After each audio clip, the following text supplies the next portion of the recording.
You're listening to a 3CR podcast created in the studios of independent community radio station 3CR in Melbourne, Australia. For more information, go to allthews.3cr.org.au. Evil minds that plot destruction, sorcerer of death's construction, in the fields of bodies burning, as the war machine keeps turning, death and hatred to mankind, poisoning their brainwashed mind. Welcome to the Anarchist World This Week, broadcast across Australia on the National Community Radio Satellite. Listen to the Anarchist World This Week, Australia's sacred cow slaughterhouse. Listen to analysis of local, national, international events. Listen to analysis you'll never hear anywhere else.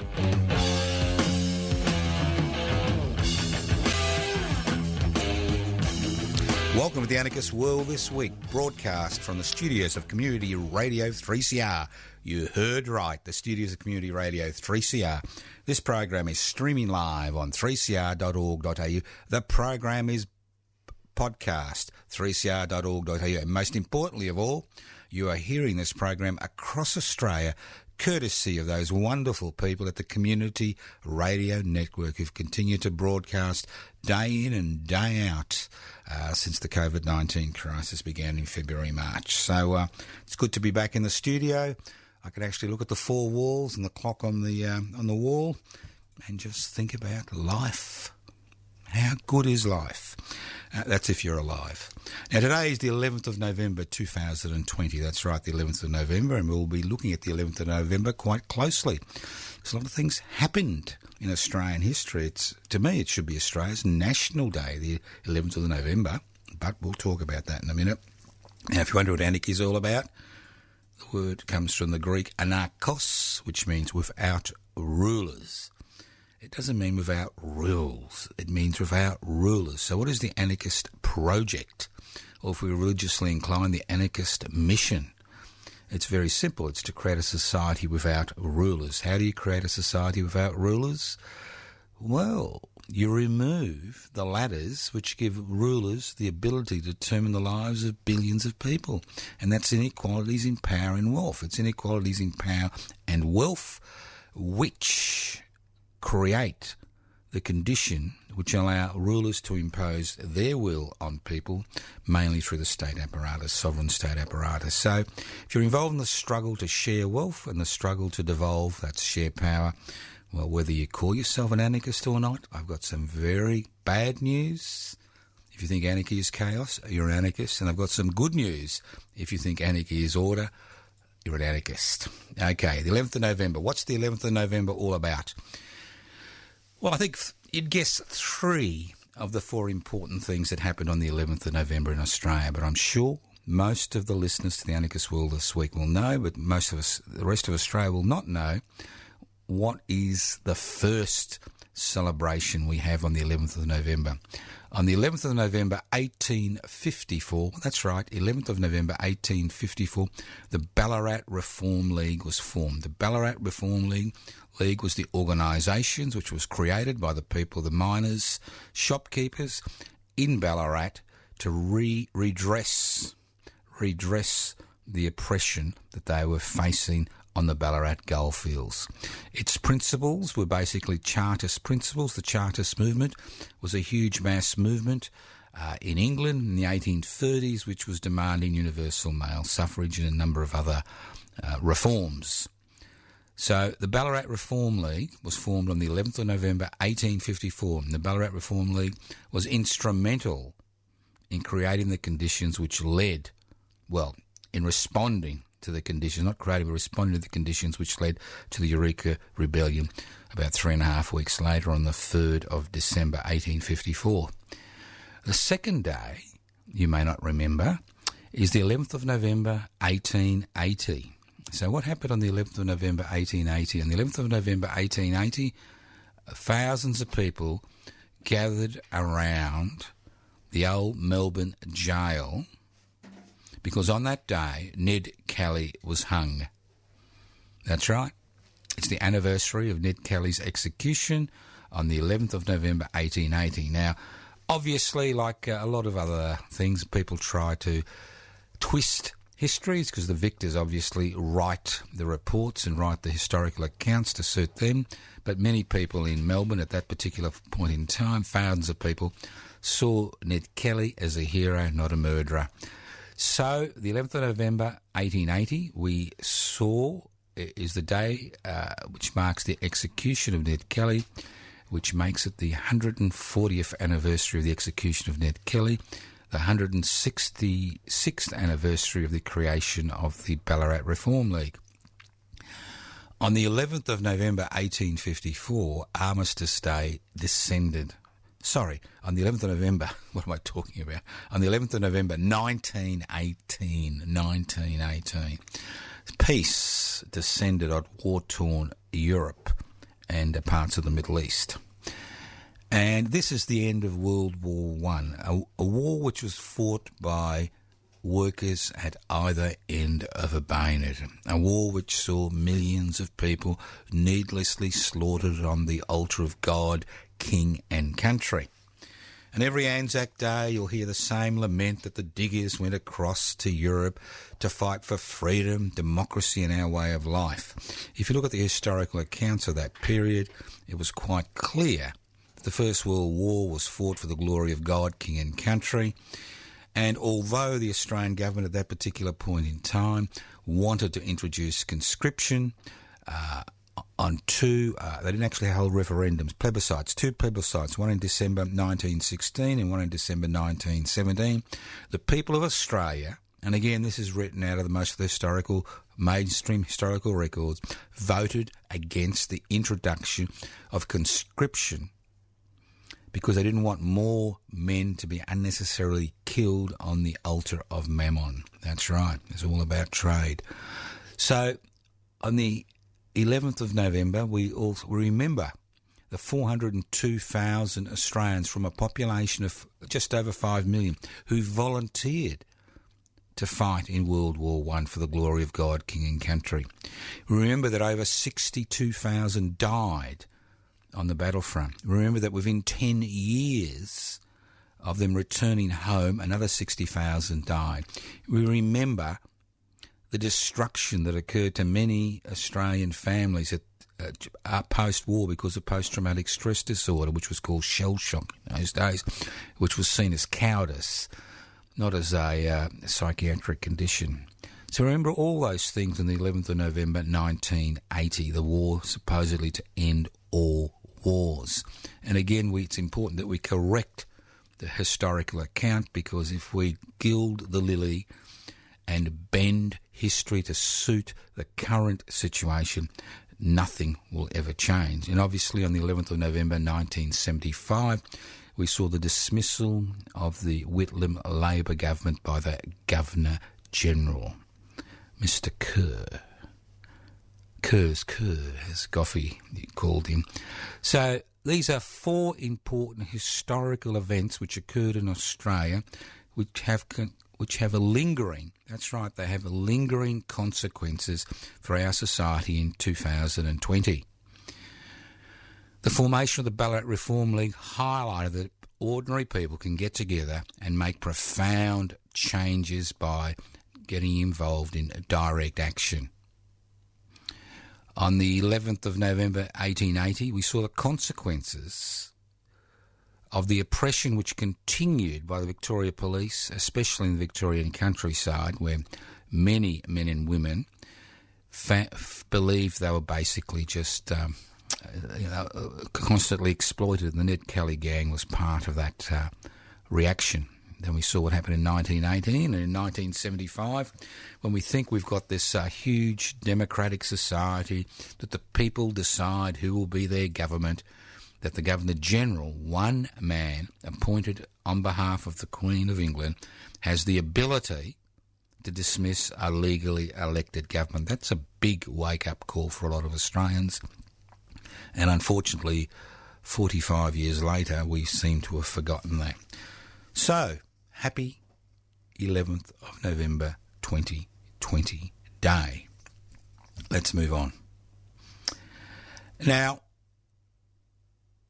I'd just like to remind people that this Sunday, as COVID-19 restrictions have been gradually eased in Victoria, that we will be holding a ceremony to mark the anniversary of the murder of Francesco Fantine. Who's Francesco Fantine, I hear you asking? Well, Francesco Fantine was an anarchist. He was an atheist. He was an anti-militarist. And Francesco Fantine was a refugee. He came to Australia in 1924, escaping the fascist takeover in Italy in 1921. Because obviously anarchists were a persona non gratis. And he was involved with many exiled Italians, many anarchists and socialists and a few communists. He was involved in a resistance to the rising fascist tide in Australia. Let's not forget that Australia had its own fascist movement in the late 1920s and 1930s, and at one stage they were planning a coup to overthrow the government. And most Australians were delighted with what was happening in Italy and Germany because of the order, because the trains were running on time, because of the economic miracle, not ignoring the gross human rights abuses which were occurring during that period. Francesco Fantine was a member of the Matteotti Club, which had its headquarters in the Agricultural Hall opposite Melbourne's Trades Hall. And they specifically hired that hall in order to influence Australian working people and the Australian trade union people about the horrors that they were about to face in the next decade or so, the horrors of fascism, horrors that we again face in many regards in 2020. And he was involved in anti-fascist activity across the length and breadth of this country. He spent his 6 months of his time working in the woolen mills in Geelong and 6 months of his time working in the cane fields in North Australia. And in February 1942, he was interned. That's right, he was interned as an enemy alien by the Australian government. This is an anarchist who had fought against fascism all his life. He was interned with 350 bona fide Italian fascists in a detention centre at Camp Loveday in South Australia. And on the 16th of November 1842, after enduring months of humiliations and beatings by his so-called fascist comrades, while bending down to take a drink from a tap, he was brutally assaulted and kicked to death. That's right. Eventually, his bones and the bones of all Italian prisoners of wars and detention camp people who died in those camps, over 200, were disinterred from graves around Australia and brought to Murchison in Australia, in Victoria, which had a strong Italian community, who built a church, or it's more than a church, a chapel, where each of their bodies are interned in individual coffins. And every year for the last 5 or 6 years, till we worked out where Francesco Fantine was buried, we go there to pay our respects to Francesco. So we'll do it again this year. Numbers are limited to 10. It is an open ceremony. I don't expect that there will be many people there. But if you do make the effort to come, it starts at 11 a.m. We'll be finished by about 12. It's at Willoughby Street at the Murchison Cemetery. That's right, Willoughby Street at the Murchison Cemetery. We will be finished by about 12, and then if you come late, you can always join us on the banks of the Goulburn River for a drink. But I think it's important that we remember what happens, because this was a typical case of, people saying, well, they're all the same, aren't they? Forgetting that we are all individuals. We are all parts of communities.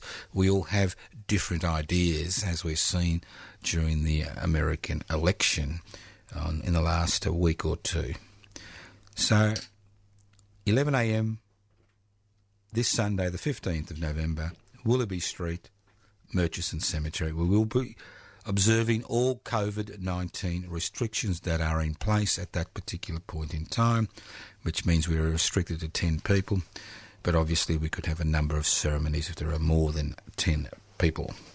Okay, let's move on. Now, I know there's a heavy emphasis on history today, but history, you need to understand the past, to learn to change the future. It's very simple. You need to understand the past. If you don't understand the past, we just repeat the same mistakes over and over again. And the older you get, the more you see those mistakes being repeated. Now, we will be holding modified Eureka Rebellion celebrations on the 3rd of December in Ballarat. And the number of people that will be able to attend again will be determined by the COVID-19 restrictions at that particular point in time, and hopefully it'll be more than 10. But at this stage, we've broken up the ceremony into 2 parts. It's not going to be your normal extravaganza from 4 a.m. to 10 p.m. We will hold the dawn ceremony from 4 a.m. to 6 a.m, followed by a communal breakfast. And that'll be at Eureka Park at the corner of Stawell and Eureka Street in Ballarat. And then we will meet again outside the graves, or the grave of the mass grave of the many of the Eureka diggers who died on that day, who are buried in that grave in the Old Ballarat Cemetery at midday. Currently, we are not sure whether we'll have a Eureka dinner. Even if we do have one, it'll be very modified, very small, but I'll keep you informed about that. And obviously, if we do have a Eureka dinner, there won't be any entertainment. It'll just be a small dinner, and we'll keep you informed. But why do we celebrate the 3rd of December? Well, the first thing is, Eureka has almost been written out of the Australian history. And we've seen many, many, many groups take up the Eureka flag as their flag, not just people on the left or the right. We've seen many businesses use the flag, especially in Ballarat, to make a buck. And the tragedy about Eureka and the Eureka celebrations, and remember this is the 166th anniversary, that is, if you go to Ballarat on the 3rd of December, it's as if nothing ever happened in that city. And if you go to other parts of Australia, you won't see, the mass adulation you see for other events in this country. It's just written out of history. And why is it written out of history? Well, it's written out of history because it was a rebellion. It was a rebellion. It was an armed rebellion against the state. So who was involved in this rebellion? Who were the Eureka rebels? Why did they feel they had to put their lives on the line in order to achieve a modicum of justice in Victoria in 1854? Now, a lot of people will tell you it's all about mining licences. It was a small business person's revolt, which is a lot of garbage. When gold was first discovered in Victoria in 1851-52, the Legislative Council, which was dominated by the 700 squatters who had squatted Victoria, who had, killed over 95% of the Indigenous population in the state in order to run their sheep and export wool to the mills in England, the Industrial Revolution, when they used 4-year-olds, worked them to death in the satanic mills of England. The fact was that those sheep were grazing on land which had been inhabited for over 60,000 years. And most of those inhabitants had been killed in a variety of ways. So in 1851-52, the graziers, the squatters who had squatted Victoria, relied on cheap labour in order to run their flocks. Very cheap labour. Many were ticket of leave men and women, which means ex-convicts who came down from New South Wales. And when gold was discovered, they were quite concerned that they would lose their labour force. So they introduced legislation to tax every miner. Instead of introducing legislation to tax the gold that was found by individuals or groups, they were going to tax every miner. And the tax was quite extraordinary. It was £5 for a plot which is about 5 metres by 5 metres, and you had to renew that every month. And that's over a month's wages for most working people. And obviously they had a large police contingent on the goldfields to ensure that the mining licence was paid. The problem was the Victoria Police had been formed in 1853. They were poorly paid, and a way to actually recompense the Victoria Police for their poor pay was by off the state offering them a percentage of any of the fines they collected. So you can imagine, because of the financial incentive to fine the diggers, you can imagine the anger on the goldfields. Corruption, an invisible government, went on and on. So obviously the people of Ballarat and the people of Bendigo and Castlemaine and the other goldfields in Victoria formed organisations in order to improve their lot. And I'll talk about that more next week as we get closer to the 3rd of December. And the organisation, which I said was formed on the 11th of November 1854 in Ballarat, was the Ballarat Reform League. And the Ballarat Reform League was based on some very important principles which we can learn from today. And those principles are elucidated in the Eureka Oath, which was sworn by the armed diggers on the 29th of November 1854 at Sovereign Hill. Sovereign Hill. And that oath is very simple. It's we swear by the Southern Cross to stand truly by each other and fight to defend our rights and liberties. We swear by the Southern Cross to stand truly by each other and fight to defend our rights and liberties. The first word is we. We. Not men, not women, not Christians, not Hindus, not Muslims, not Jews. You know, we. We. Swear by the Southern Cross. Why the Southern Cross? Well, these cities sprung overnight. They were tent cities, and people didn't actually have a Nintendo and the World Wide Web to entertain themselves with at night. They'd look up in the sky and they'd see the Southern Cross, and the Southern Cross to them was a symbol that they had moved to a new world, the Southern Hemisphere, because you can only see the Southern Cross in the Southern Hemisphere. So to them this was a symbol that moved to a new world, to be free. That's right, to be free of the oppression of the old world. Because remember, many of these diggers were not, simple people who just turned up to make a fortune. Many were political refugees. They were survivors. They were Chartists who left England in disgust. They were survivors of the 1846 wave of revolutions which swept Europe. So you had a very educated class or group of people who were well aware of revolutionary activity. Many had participated in revolutionary activity, who understood that they needed to come together. We swear by the Southern Cross to stand truly by each other. And then they understood that finally you need to fight for your rights and liberties. And they believed that they were born with inalienable rights and liberties. Unlike many Australians in 2020 who wouldn't even know what a right and liberty is. So what are the 4 central pillars of Eureka which we celebrate on the 3rd of December? The first one is internationalism. And those white supremacists and racists who use the Eureka flag as their flag need to understand the Eureka Rebellion included ex-slaves from the USA. It included Jews. It included Hindus. It included people of all races, religions, colours, cultures. It was an inclusive rebellion. It was people coming together, irrespective of their difference, in order to fight for what they believed were their fundamental rights and liberties. So if there's any group you need to laugh at when you see them wave a Eureka flag, it's that particular group.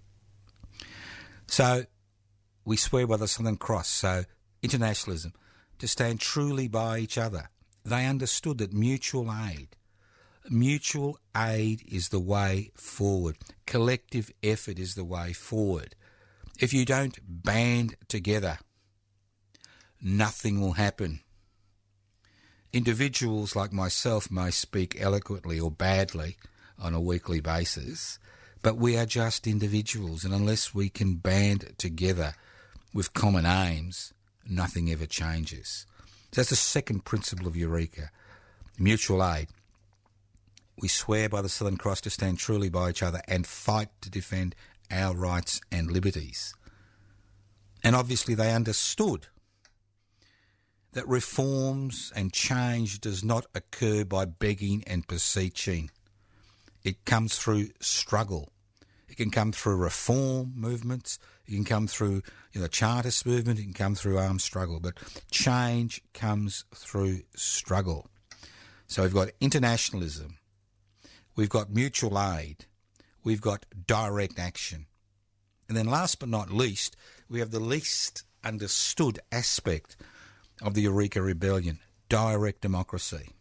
Although they were struggling for universal male suffrage, which means the vote for men, irrespective of property qualifications, the way they conducted their struggle was based on the principles of direct democracy. They held mass meetings. And remember, in 1854, there were no PA systems. There were no television screens. They had to project their voices, and we had meetings of 10 to 15 to 18,000 people. And the Ballarat Reform League put motions to these people, which were then passed or rejected. And then they appointed delegates to go to Melbourne to negotiate with the government of the day, led by Whitlam, to negotiate on their behalf. And then these delegates would come back and report back to the mass meeting. So we have an interesting thing that's never happened apart from many Aboriginal communities. The concept of direct democracy has a mechanism via which people make decisions. And the difference between direct democracy and parliamentary or representative democracy is chalk and cheese. Representative democracy is when you vote for an individual or a party to make decisions for you for the next 3 to 4 years, and you stand on the sideline and go, yay, boo, I like that, that's no good. Direct democracy is based on the concept that a decision that affects people, those people make that decision and then appoint delegates to carry out those decisions at a regional, local, and if necessary, a national level. So they're different forms, different parts of the same family. So they're the basic principles I want you to keep in mind till next week. The basic principles of the Eureka Rebellion were internationalism, mutual aid, direct action, and direct democracy. Let's move on. You listen to the Anarchist World This Week, broadcast across Australia via the Community Radio Network. This program is streaming live on 3cr.org.au.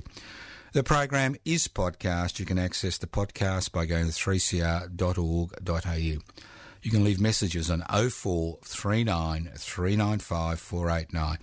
0439 395 489. You can write to me at Post Office Box 20. Yes, I do still answer letters. Post Office Box 20, Parkville 3052. Post Office Box 20, Parkville 3052. You can email me at anarchistage@yahoo.com, anarchistage@yahoo.com. Or you can go to the Anarchist Institute website, anarchistmedia.org. You can go to the Public Interest Before Corporate Interest website, pibci.net. We've got a YouTube channel, Public Interest Before Corporate Interest, an Instagram channel, whatever they call it, Pipsy, AUS, and the list goes on and on. So don't tell me there's no point of contact. There are many points of contact.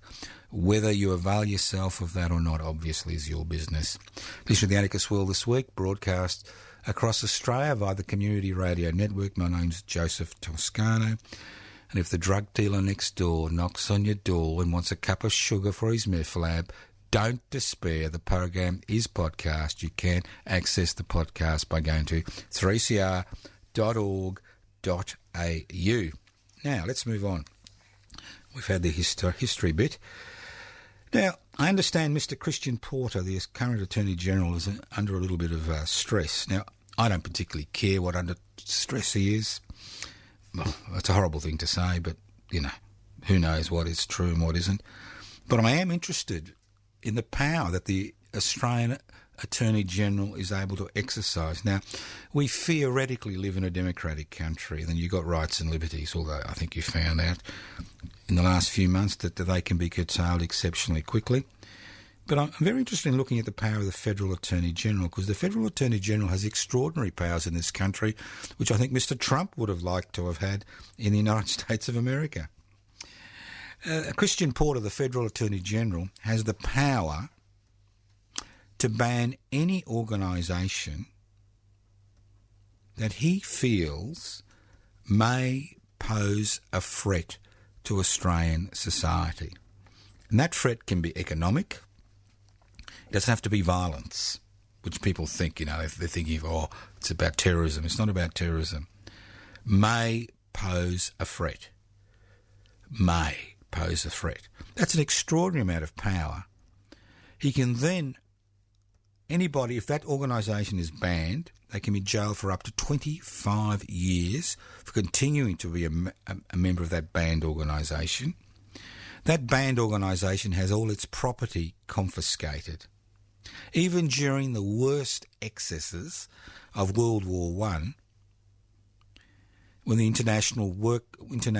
the Industrial Workers Association, IWA, was proscribed, the maximum penalty for a member was 6 months in jail. Now, the Attorney-General also has other extraordinary powers, as we see with the Bernard Collaery and Witness K case, the case that's been going on in secret for so long. Extraordinary powers, because he could stop that trial at any time. It was the Attorney-General that actually allowed that case to continue. It's the same with the raids on the Australian Broadcasting Corporation. We're still waiting for the Federal Police to release their report on whether the ABC journalist who received material anonymously regarding the atrocities that have been occurring in Afghanistan at the hands of our so-called special forces, whether the ABC reporters will be prosecuted for that. And the Attorney-General makes the final decision on whether the prosecution occurs or not. Could you imagine that the Attorney-General is actually able to jump the police investigation and the public prosecutor's recommendations and continue to call for prosecution of these people? So the Attorney-General in this country has extraordinary powers, and I think it's important that we remember when people talk about emergency powers, the last time that the Australian Armed Forces were used in this country against Australians was in 2007, when Howard unleashed the Australian military forces into remote Aboriginal communities during the intervention.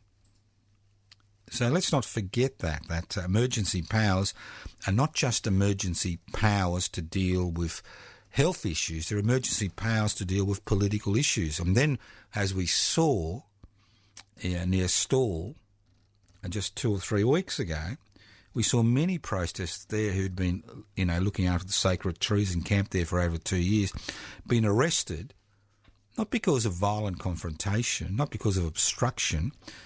We saw the police use the COVID-19 restrictions to actually arrest protesters. So anybody who thinks that it's only the Tin Hat Brigade that gets hassled by the government of the day regarding legislation, let's not forget it's all of us.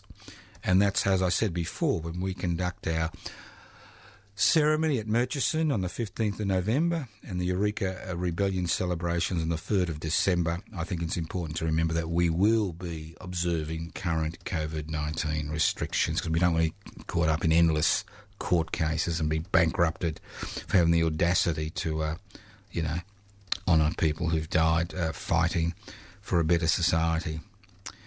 So, let's move on. West Papua. Yes, it's fallen out of the ground. We've all forgotten about West Papua. We're having a bit of trouble currently keeping the office afloat. in Docklands. It's 838 Docklands. Now on Sunday, the 6th of December, who said nothing happens in December? On Sunday, the 6th of December, the West Papuan office will be holding their third, this year, their third introduction day to the West Papuan office. Lunch at 1 o'clock and then speakers at 2 o'clock, and there'll be planting of trees. And unfortunately, I've been roped into planting a tree, but that's a different story. But West Papua, as we know, this year, West Papuan struggle has escalated, where there's been armed conflict in West Papua. There's been dispossession of many West Papuans from their traditional homes. There's been a number of executions, summary executions, and a number of people have died. A number of people have died in the West Papuan struggle, which continues to escalate. Now, the West Papuan office plays a pivotal role in the international struggle to highlight what's happening in West Papua. The United Liberation Movement of West Papua, that's right, all the factions have come together since 2017. A united movement is fighting both in the jungles and is fighting diplomatically. Now, currently, they're almost at the stage of having the Decolonisation Committee of the United Nations take on the issue of West Papua.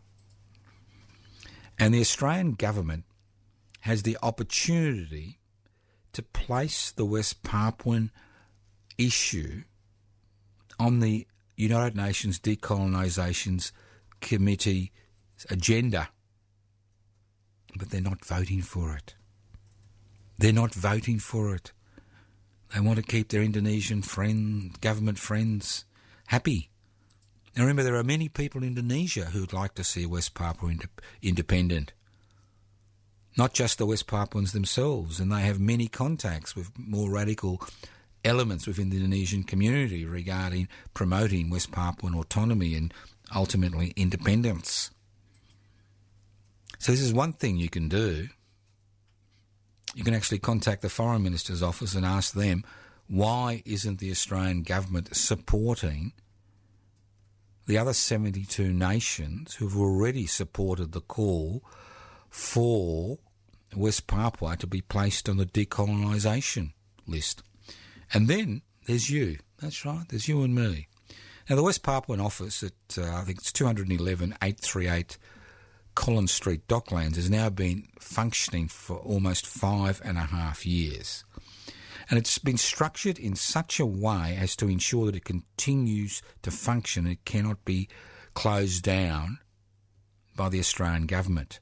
Well, not closed down easily. Obviously, they can close it down if they want to, but not easily. And the West Papuan Rent Collective, which I'm the convener of, was formed over 6 years ago with the important task of raising money to pay the rent. Because unfortunately, in radical circles, you spend 90% of your time raising money in order to pay for your infrastructure and 10% of your time being active. And as most West Papuans in this country are refugees, many are out of work, and those that are in work don't receive much of a wage.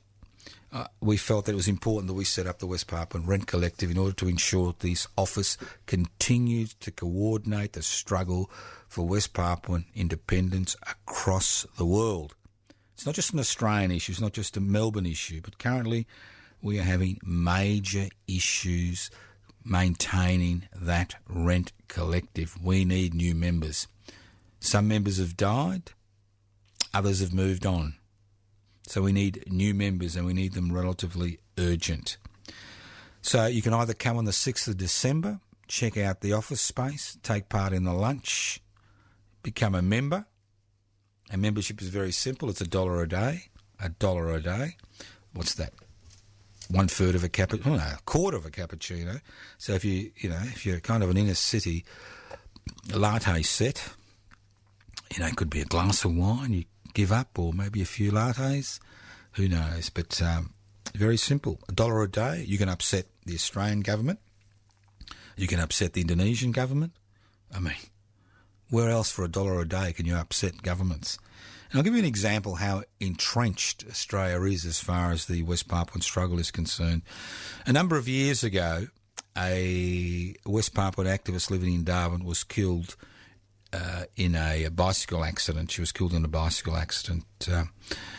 And the DLP senator, who's now died also, was raised a condolence motion in the Senate.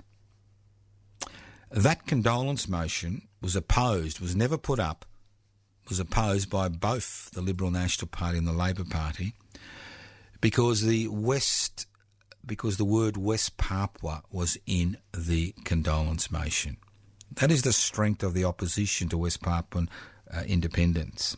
Now, the only major political party in this country which supports West Papuan independence and has consistently supported West Papuan independence is the Australian Greens, for which they should be congratulated for that policy.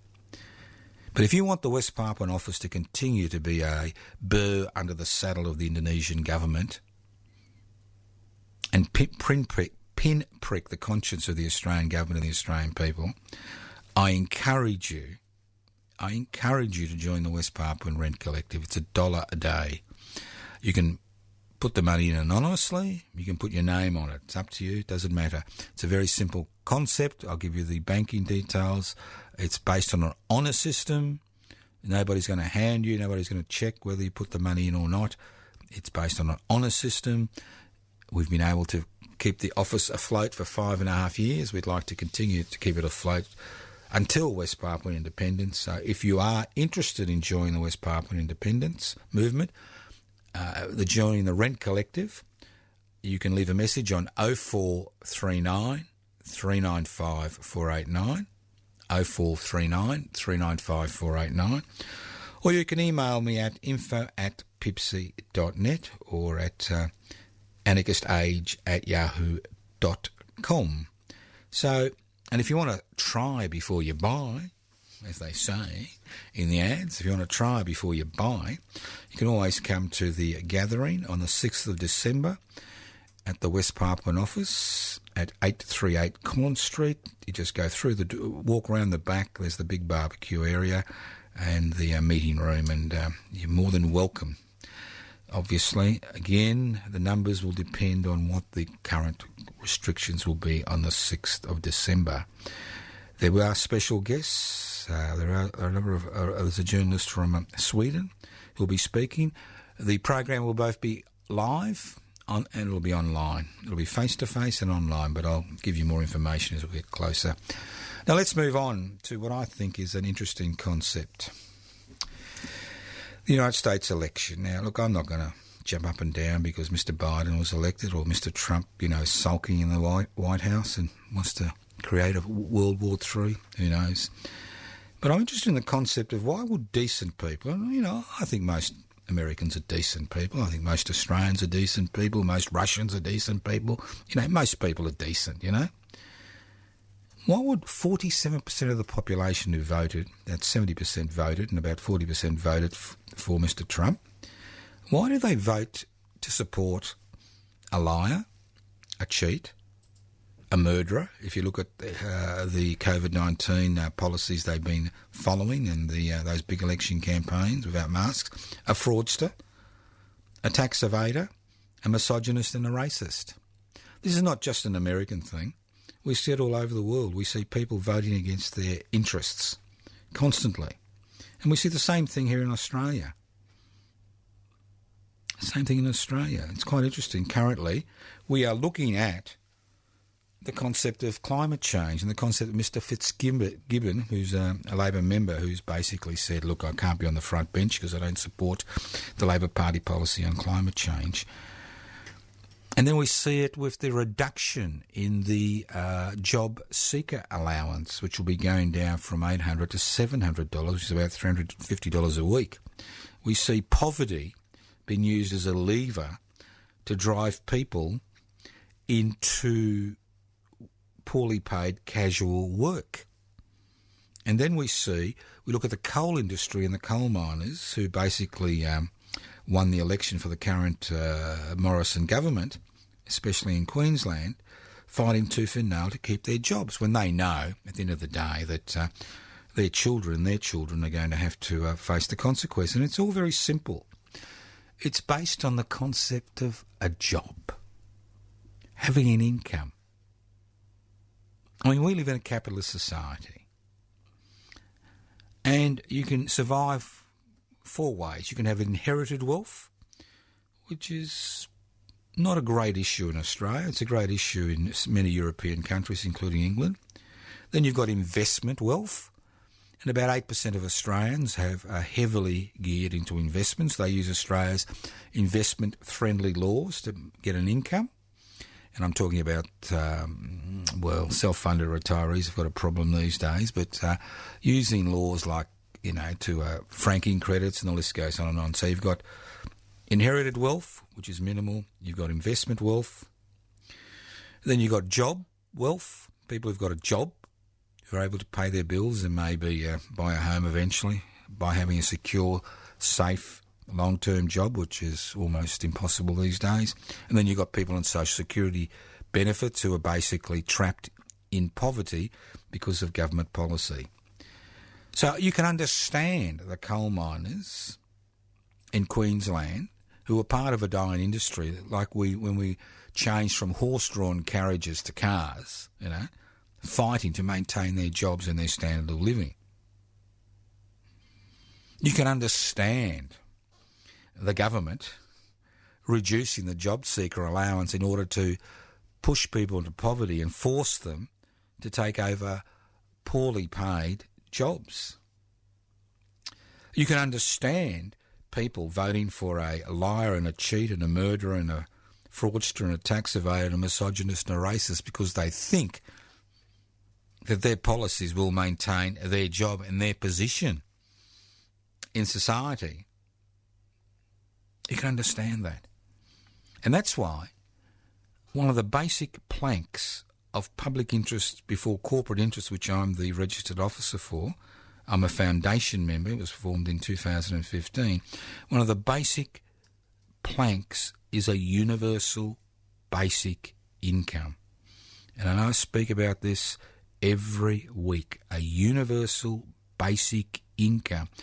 A universal basic income keeps people out of poverty.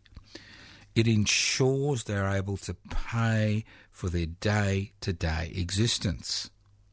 A universal basic income gives people the option of participating in the job market or not participating in the job market.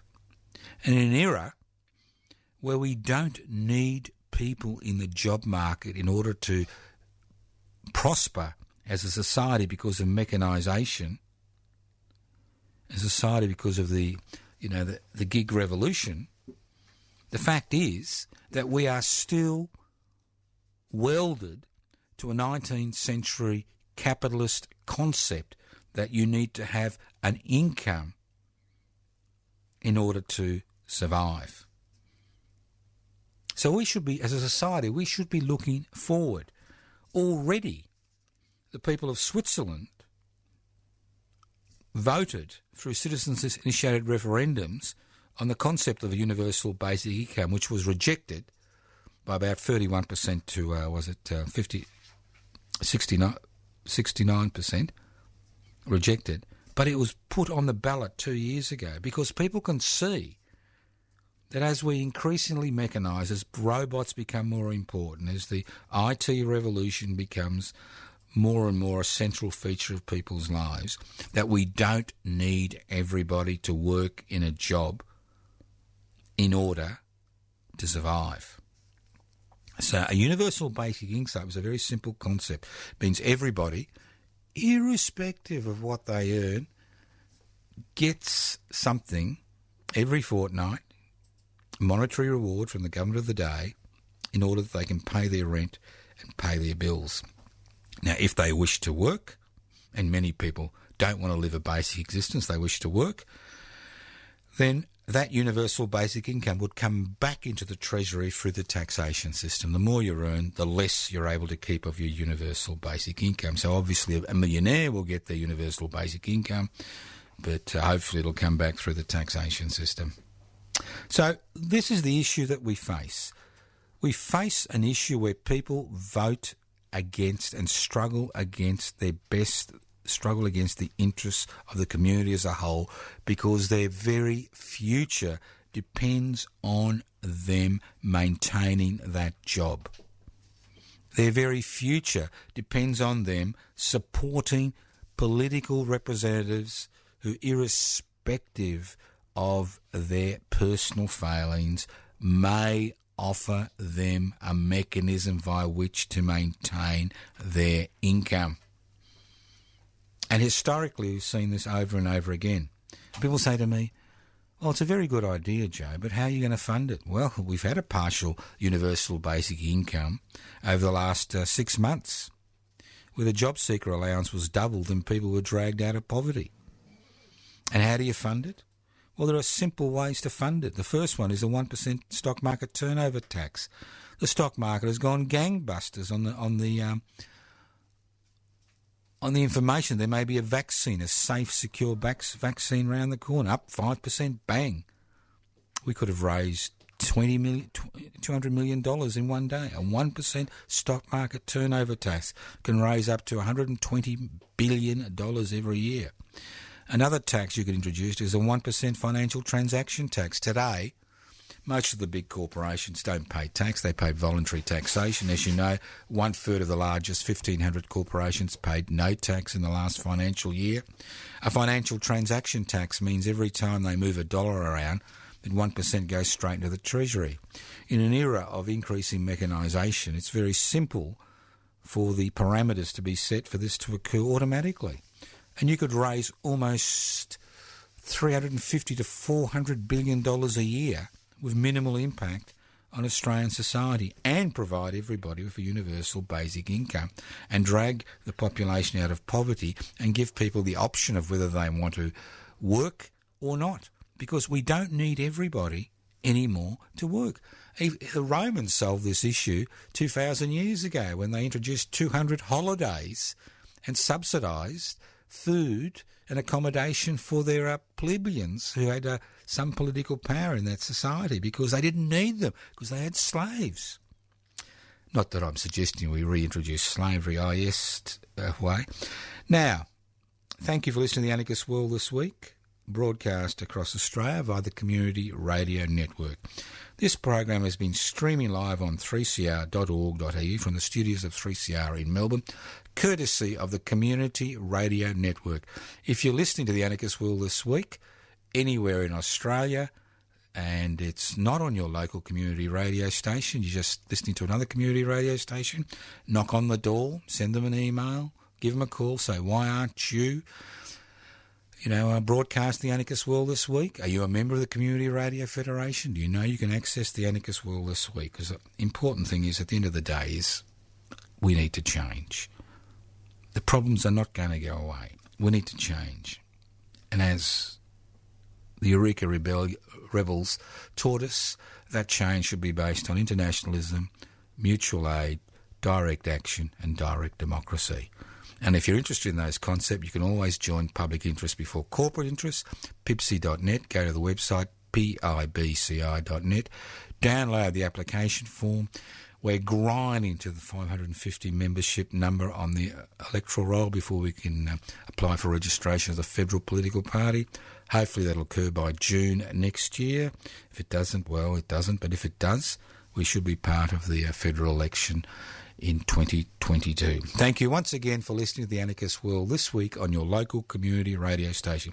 That number again to join the West Papua Rent Collective, 0439 395 489. 0439 395 489. You can write to me at Post Office Box 20, Parkville 3052. Post Office Box 20, Parkville 3052. You can email me at info@anarchistage@yahoo.com or info@pipsy.net. Thank you once again for listening to the Anarchist World this week on your local community radio station, courtesy of the Community Radio Network. This program is podcast. You can access the podcast by going to 3cr.org.au. That's 3cr.org.au. My name is Joseph Toscano. I've been hosting this week's edition of the Anarchist World this week. Listen in next week. Start getting involved. Things are loosening up. I think it's important we grab back that public space that's been denied us because of the pandemic over the last 6 to 9 months. Listen in, to the Anarchist World this week on your local community radio station, next week courtesy of the Community Radio Network. Thank you once again for listening to us. If you like the program, send the podcast to your friends. 3cr.org.au. Evil minds that plot destruction, sorcerer of death's construction. An analysis you'll never hear anywhere else. Anarchist World this week. Australia's sacred cow slaughterhouse. 10 a.m. every Wednesday. Listen to the Anarchist World this week for an up-to-date analysis of local, national and international events. Poisoning their brainwashed minds. Oh, Lord, yeah.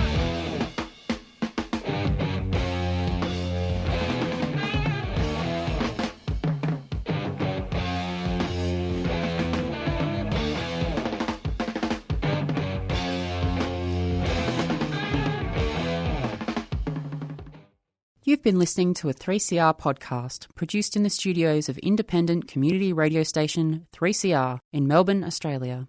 For more information, go to allthews.3cr.org.au.